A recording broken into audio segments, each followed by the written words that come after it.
The wheat flour dough, as soon as it comes off of the heat, it usually takes about 2 or 3 minutes to whip the protein powder into the water. And if you let your cooked wheat dough sit for that long, it starts to cool down. You want to mix this in as soon as it comes off the stove, because the heat that's already contained in the dough helps to cook this in. And you need to add about 1/4 of this mixture at a time and stir each time until the mixture is thoroughly incorporated and you have a ball of dough again. And then you mix this in again.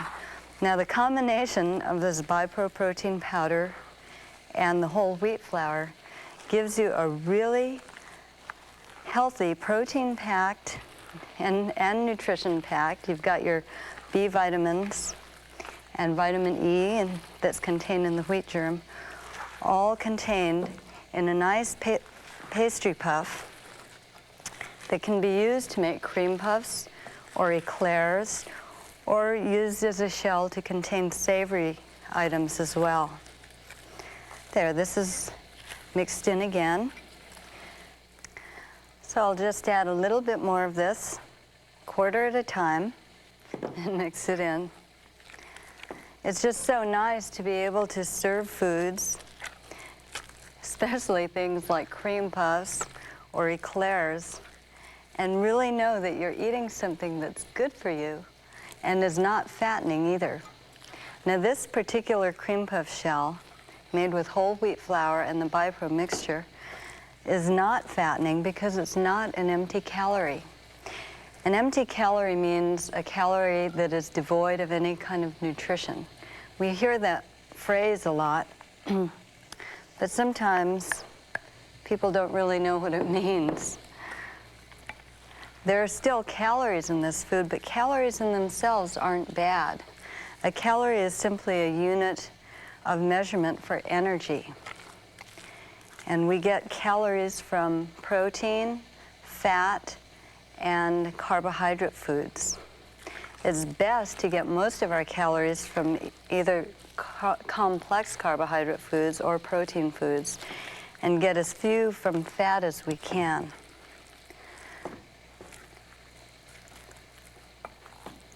Okay, now this is all mixed together, and as you can see, it's a nice thick mixture. And it's ready to be made into whatever shapes you want to make them into. You can make cream puffs, fairly regular sized ones, by taking 1/3 cup measuring cup and just making little puff shapes like this. Or you can make little eclairs, either by shaping them by hand or using a pastry bag like this one with a 1-inch opening at the mouth. And then you can squeeze out eclairs, just like this.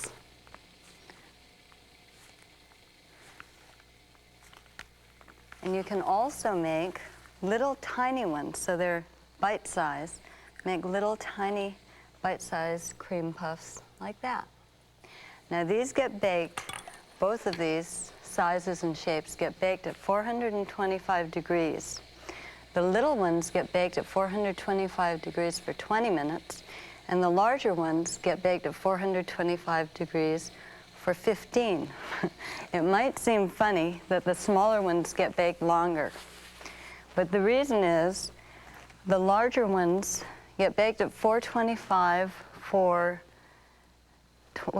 15 minutes, and then without opening the oven, you want to turn the oven down to 375 and let them continue cooking. And they will puff up in about double in volume, like this.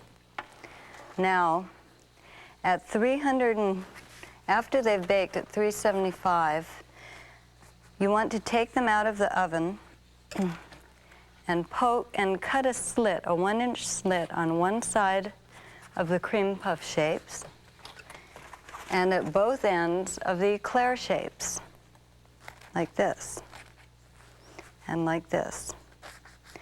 Then these get put back into the oven, which gets turned off we have turned off oven down here, and they basically just kind of dry out inside.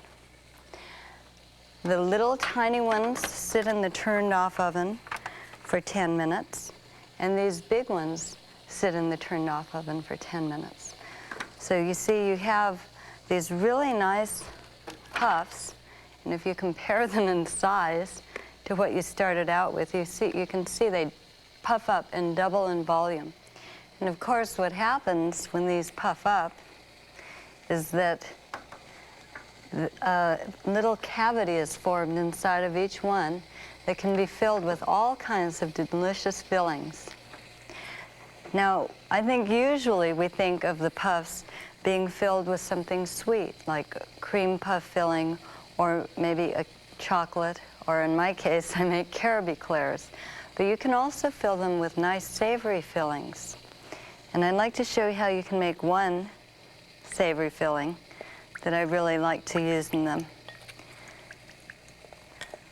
Mixing together here first a mixture of about 1 tablespoon of safflower oil and a tablespoon of soy sauce, which are going to go into a heated up skillet. And this is mixed with a teaspoon each of lemon juice and kelp, which is like a powdered seaweed.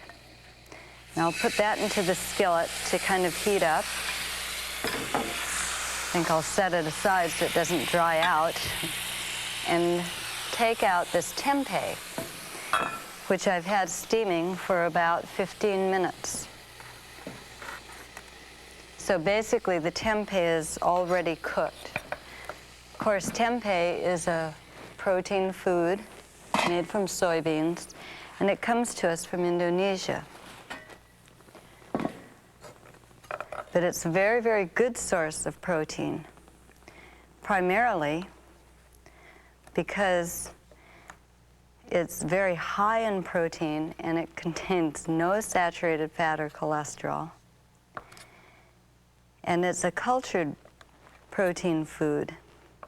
So the protein is a little bit pre-digested, and it contains a lot of vitamin B12. Now what you do with the steamed tempeh is cut it into pieces like this, about 1/4 of an inch thick. You want to keep them 1/4 of an inch thick, so it's not, you don't have really large chunks. I'm going to make kind of a savory salad type filling that goes inside the little puffs. And then cut them about 3/4 of an inch long. Okay, now this filling, or the tempeh, goes into the mixture that I put in the skillet and should get sautéed on the stove just until the tempeh absorbs the filling here. So while it's doing that on a low heat, I'm going to tell you how to make the dressing that this goes into. To make the dressing, all you have to do is blend together 1/2 pound of tofu, 1/2 cup of honey sweetened ketchup, 1/4 cup water, 3 tablespoons lemon juice, 1 tablespoon safflower oil, 1 tablespoon of honey, 1½ teaspoon soy sauce, 1/4 teaspoon of asafoetida or 1/2 teaspoon of garlic or onion powder, and 1/2 teaspoon of Tabasco or some other hot sauce. And that all just gets blended together to form a real nice, smooth salad dressing like this that goes in on top of 1½ cups of finely grated carrots and 1 cup of finely chopped celery, along with the cooked tempeh. And this gets mixed together. Oh, I turned it the wrong way. This gets mixed together to form a nice savory filling for the puffs.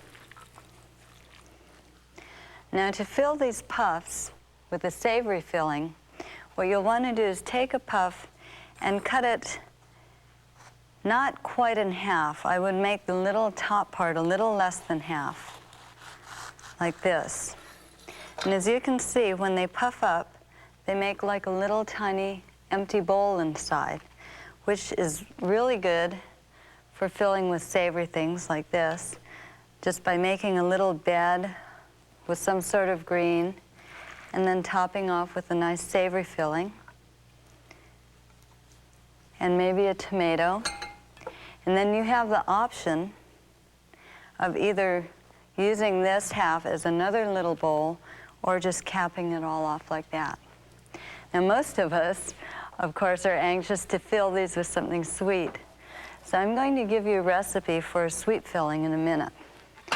But first, let me put 3 cups of maple syrup on here to just gently boil, and I'll show you what I'm going to use that for later.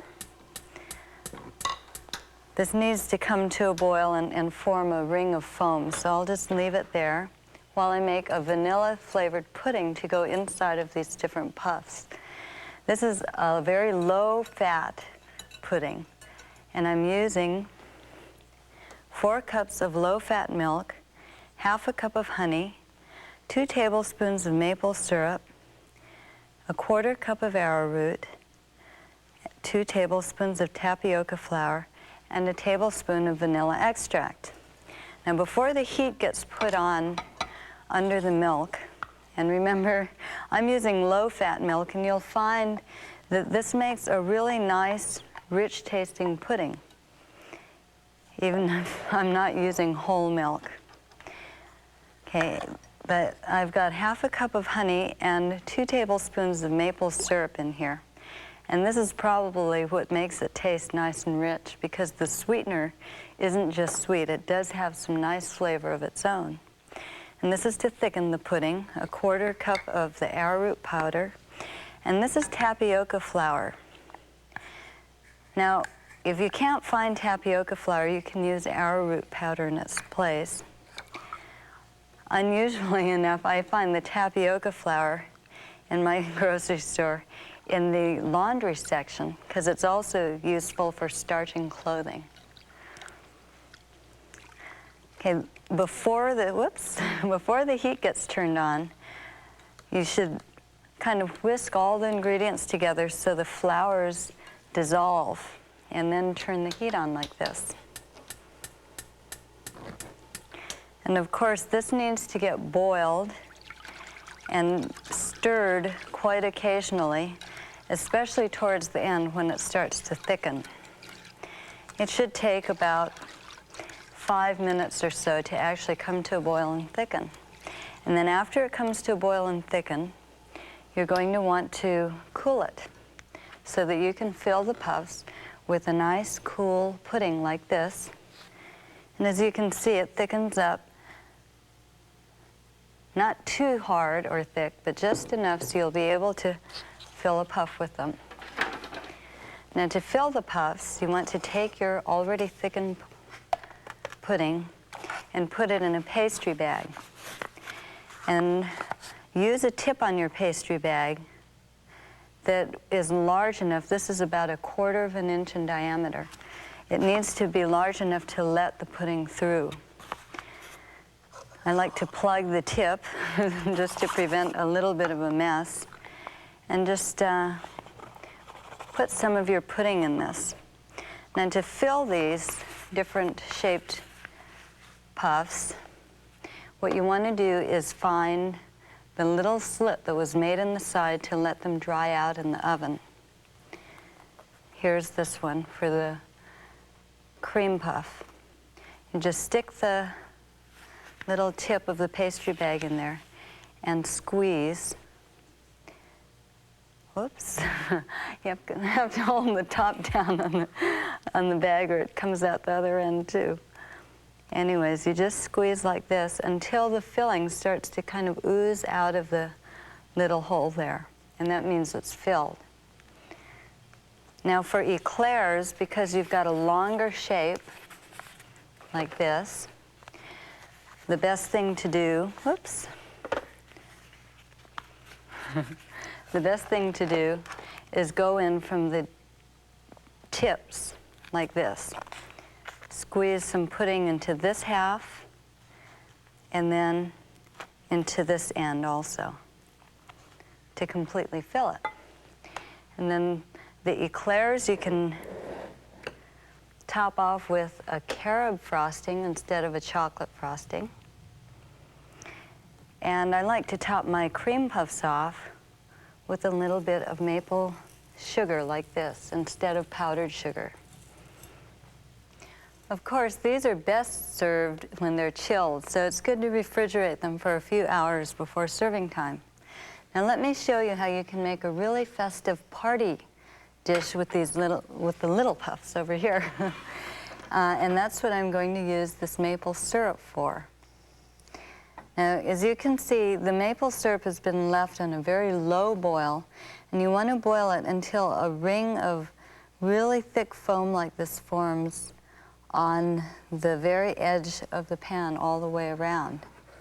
And that causes the maple syrup to be nice and thick. And that's going to help hold together all of these little balls. Now, what I'm going to make is a croquembouche, and I hope I said that right. If I didn't, you can write in and tell me. I never went and studied at a gourmet cooking school or anything, because my interest in cooking really grew out of feeding my family healthy foods and then giving them variety. Whoops. Let's see, the little balls also get filled just like the big ones did from the little slit that was made in the side. And then you take each individual little ball and dip it like this in the maple syrup that's been boiled and thickened up a bit. And you do that with every single little ball and make a giant triangle out of them. Let me show you what they should look like afterwards. Now, this is a dish that can't be refrigerated after it's put together. So if you're going to refrigerate it, just refrigerate the balls on a tray after they've been filled with the pudding. And then at the last minute, dip every single ball in the maple syrup mixture and form a pyramid like this. And then, of course, you can decorate in different ways. The maple syrup helps to kind of hold the balls together and the decorating pieces. You can either decorate with beautiful non-poisonous flowers, or just sprinkle with some sort of nut like this, or cut up or use whole pieces of fresh fruit. So this is one really special thing that you can build for parties. And you can make, of course, your savory dishes and desserts. I hope you try one of these, and I'd like to leave you also with this food for thought.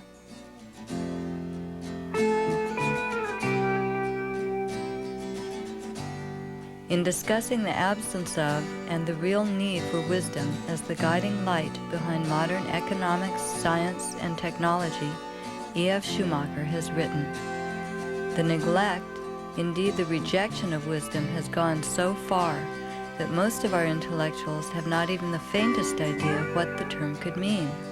What is wisdom? Where can it be found? It can be read about in numerous publications, but it can be found only inside oneself. To be able to find it, one first has to liberate oneself from such masters as greed and envy.